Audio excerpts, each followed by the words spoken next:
그의 사환에게 이르되 올라가 바다 쪽을 바라보라. 그가 올라가 바라보고 말하되 아무것도 없나이다. 이르되 7번까지 다시 가라.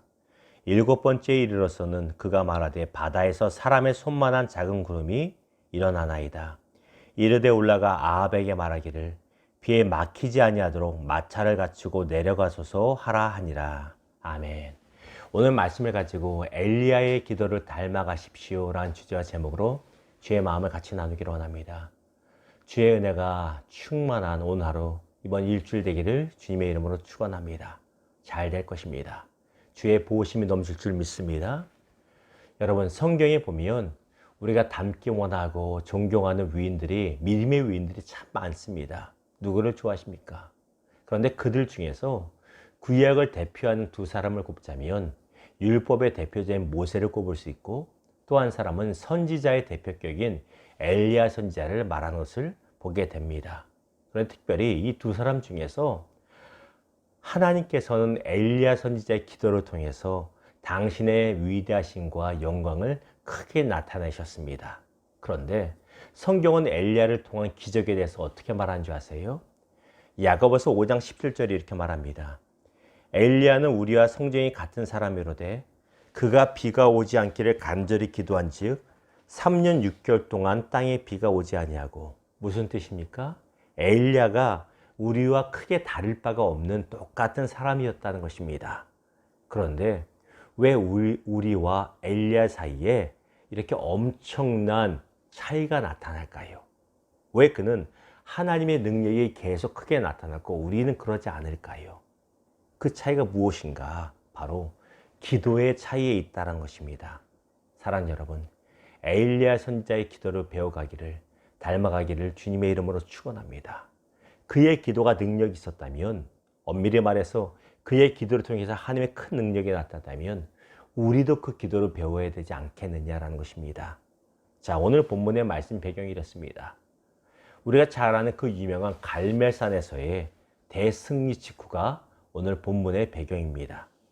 하나님께서는 엘리야 선지자를 통해서, 그의 선포를 통해서 북이스라엘 땅 가운데 3년 반 동안 가뭄이 들게 하셨습니다. 비가 전혀 오지 않았어요. 얼마나 어려운 환경입니까? 그리고 3년 반이 지나자 이제 다시 엘리야를 통해서 비가 내리게 하시는데, 그냥 내리는 것이 아니라 북이스라엘 백성들이 섬기고 있고 북이스라엘 땅들을 다스리고 있는, 영적으로 다스리는 바알이라는 우상과 아세라는 우상을 상대로 승리를 거두게 하십니다. 어떻게? 바알과 아세라 선지자 850명 대 엘리야 1명으로 갈멜산에서 대결을 벌이죠. 우리가 같이 기도해보자. 그리고 어떤 신이 응답하는가? 응답하는 신이 참신이라는 것으로 대결을 벌입니다. 무엇을 걸고? 단순히 비가 내리는 것이 아니라 자신의 목숨을 걸고 합니다. 결과가 어때요? 위대한 하나님, 여호와 하나님의 승리로 대결이 끝나고 됩니다. 그리고 이제 북이스라엘에게 필요한 것이 무엇입니까? 하나님께서 다시 하늘을 여셔서 비가 땅에 내리는 것입니다. 그런데 여기서 우리는 엘리야의 기도를 보게 된다는 것입니다. 자, 보십시오. 첫 번째입니다. 첫 번째는 엘리야는 믿음의 선포를 먼저 했다는 것입니다. 기도를 하기 전에 먼저 긍정의 말을 선포하고 믿음의 말을 선포했다는 것이에요. 여기서부터 시작합니다. 41절 제가 있습니다. 엘리야가 아합에게 이르되 올라가서 먹고 마시소서. 큰 비 소리가 있나이다. 먹고 마시소서. 이게 무슨 뜻이냐면 걱정 마십시오. 잘 될 것입니다. 이 말이에요. 흥청망청 있어라는 것이 아닙니다. 걱정 마십시오. 하나님이 책임져 주십니다. 기도하기 전에 믿음의 말부터 선포합니다. 긍정의 말부터 선포합니다. 이것이 우리 기도의 근간 되기를 주님의 이름으로 축원합니다. 엘리야는요, 어떡하지 안 될 거야 하고 기도한 게 아니라 하나님이 함께 하신다. 하나님이 함께 하시고 고쳐주시고 하나님이 책임져 주신다는 믿음의 말부터 시작했다는 것입니다. 긍정의 말, 믿음의 말부터 시작하기를 주님의 이름으로 부탁을 드립니다. 자, 두 번째, 엘리야는 간절한 기도를 드렸다는 것입니다. 다시 말하면 기도의 대가 없는 말뿐인 신앙으로 그치지 않았다는 것이에요. 42절 봅니다. 아합이 먹고 마시러 올라가니라. 엘리야가 갈멜산 꼭대기에 올라가서 땅에 꿇어 엎드려 그의 얼굴을 무릎 사이에 넣고 아합은 먹고 마시러 흥청망청하러 올라갔어요. 여러분, 이게 좋은 신앙 같죠? 그러나 결코 좋은 신앙 아닙니다. 엘리야는 믿음의 말로 선포했는데 거기서 그치지 않고 산 꼭대기에 올라가 간절히 기도했다는 것이에요. 무릎을 꿇었는데 무릎 사이에 고개가 들어갈 정도로 얼마나 간절히 엎드려 기도했는지 몰라요. 보십시오. 히브리어로 노동이라고 하는 단어는 팔라입니다. 그런데 기도는 팔랄이라고 해요. 기도와 노동의 어원이 같다라는 것이에요. 그만큼 기도가 어렵다는 것입니다. 기도 많이 해본 사람은 어렵지 않지만 기도가 훈련되지 않은 사람은 10분 기도하기 힘들잖아. 왜? 그만큼 노동처럼 힘들기 때문입니다. 엘리야는 잘 될 거야, 하나님 책임져 줄 거야, 믿음의 말 했는데 거기서 그치지 않습니다. 말뿐인 신앙으로 그치지 않고 그 자신의 선포 가운데 하나님의 능력이 나타나기 위해서 간절히 기도하는 대가를 치렀다는 것입니다. 이게 중요합니다. 신앙생활 하다 보면요, 교회에서 말은 잘하는 사람이 있어요. 하나님이 책임져 줄 거예요. 하나님이 고쳐줄 거예요. 근데 기도는 안 해요. 믿음의 말하는 거 좋아요. 근데 믿음의 말했으면 그에 합당한 기도의 대가 지불이 있어야 되는 것입니다. 그게 없으니 응답이 없어요. 하나님 왜 안 들어주지? 당연히 안 들어주시죠. 대가 지불이 없는데, 심은 게 없는데. 엘리야는 믿음의 선포를 했고 간절한 기도의 대가를 치렀다는 것입니다. 기도하시기를 주님의 이름으로 축원합니다. 세 번째, 엘리야는 낙심하지 않고 계속 기도했습니다. 43절 같이 있습니다. 시작. 그의 사원에게 이르되 올라가 바다 쪽을 바라보라.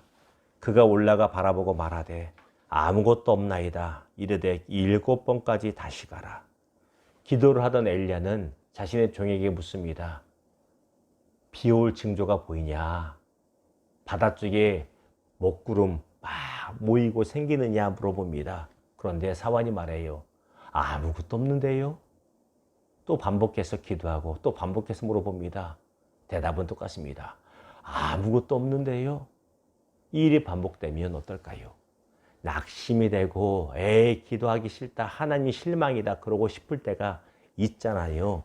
이게 당연한 우리의 믿음 없는 모습입니다. 우리는 낙심하고 포기하죠. 그런데 엘리야는 포기하지 않습니다. 뭐라고 말해요? 7번까지 가라. 꼭 하나, 둘, 셋, 넷, 다섯, 여섯, 일곱 이걸 말하는 게 아닙니다. 성경에서 말하는 7은 완전수입니다. 다시 말하면 응답하실 때까지 기도했다라는 것이에요. 이게 중요합니다. 응답 받을 때까지 포기하지 말라는 것입니다. 응답 받을 때까지 하나님 원망하지 말라는 것입니다. 응답 받을 때까지 낙심하지 말라는 것입니다. 이 기도 닮아가기를 주님의 이름으로 축원합니다. 여기에 결정적인 차이가 있잖아요. 그리고 마지막으로 작은 응답이라도 크게 믿음으로 받으라는 것입니다. 44절 봅니다. 7주에 이르러서는 그가 말하되 바다에서 사람의 손만한 작은 구름이 일어나나이다. 이르되 올라가 아합에게 말하기를 비에 막히지 않도록 마차를 갖추고 내려가소서 하라 하니라. 7번째 이르러 말씀드렸죠. 꼭 7번이 아니라 하나님 응답하실 때까지입니다. 반복해서 얼마나 오래 기도했는지 몰라요. 기도했는데 결국 작은 구름이 바다에서 생겨납니다라는 보고를 듣게 됩니다. 큰 먹구름, 큰 천둥소리와 번개치는 거 아닙니다. 아주 작은 응답의 징조예요. 그런데 엘리야는 이 작은 응답에 실망하지 않고 크게 믿음으로 받아들였다는 것입니다. 결국 그거예요, 저거예요 이러지 않습니다. 작은 응답을 징조로 보여주셨지만 크게 믿음으로 받아들입니다.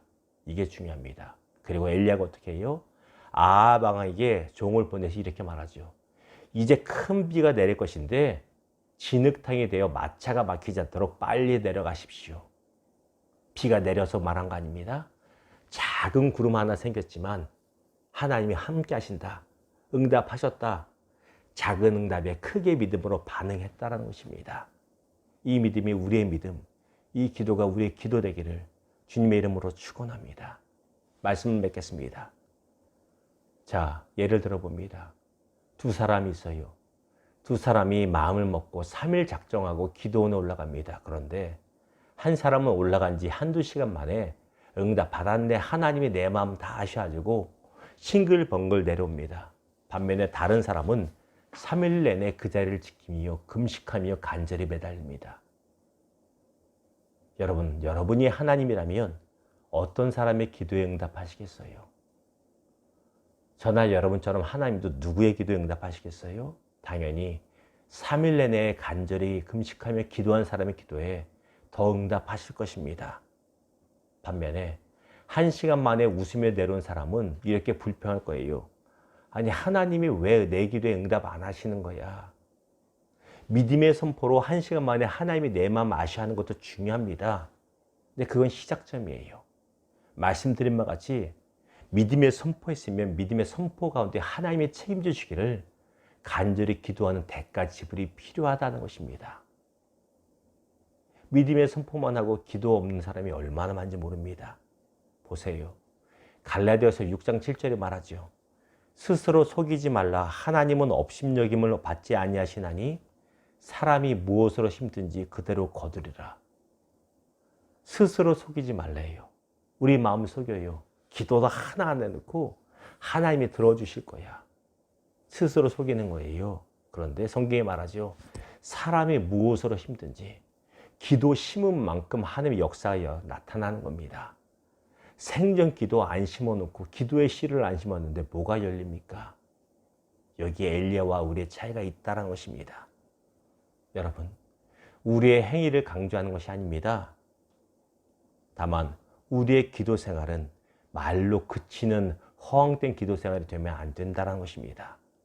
기도는 노동과 같다고 말씀드렸습니다. 힘든 노동과 같은 간절한 대가 지불을 요청합니다. 엘리야의 기도가 그러했습니다. 사랑하는 여러분, 우리의 기도가, 우리의 기도 생활이 엘리야의 기도를 닮아가고 배워가기를 주님의 이름으로 축원합니다. 그러므로 엘리야를 통해 나타난 하나님의 놀라운 치유의 역사, 놀라운 기적의 역사가 우리의 삶 가운데 동일하게 나타나기를 주님의 이름으로 기대하며 축복합니다. 기도하겠습니다.